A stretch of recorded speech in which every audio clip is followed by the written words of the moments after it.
बड़ी दिन के बाद याद कैले बारू जान हो।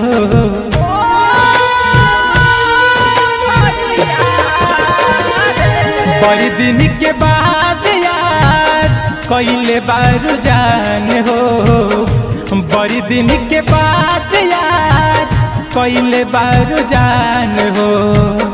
बड़ी दिन के बाद याद कैले बारू जान हो। फोन कहलू हमके छुपा के पहचान हो।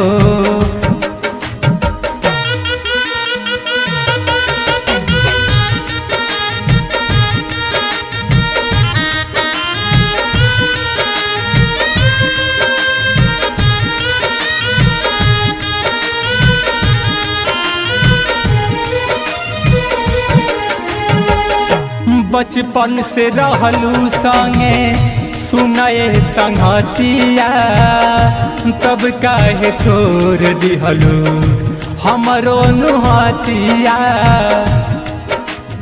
अरे तुहे नु कहलू कि जिंदगी भर साथ न छोड़ब। अरे तुहे नु कहलू कि जिंदगी भर साथ न छोड़ब, तो फिर आज रास्ता काहे बदल लेलू। बचपन से रहलू संगे सुनाए संगतिया, तब काहे छोड़ दिहलू हमरो नुहतिया। रहलू तू जान हमर भैलुआ न जान हो। रहलू तू जान हमर भैलुआ न जान हो। फोन कहलू हमके छुपा के पहचान हो।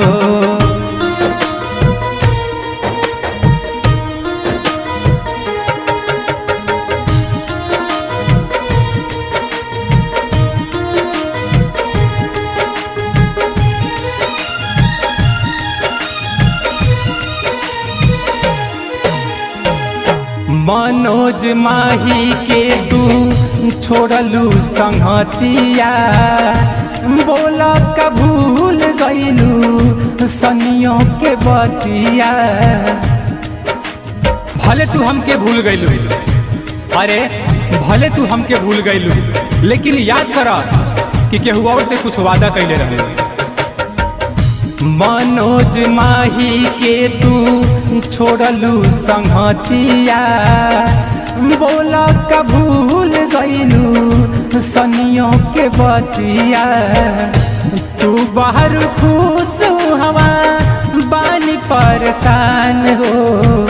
तू तो बाहर खुश हवा बानी परेशान हो। फोन कहलू हमके छुपा के पहचान हो।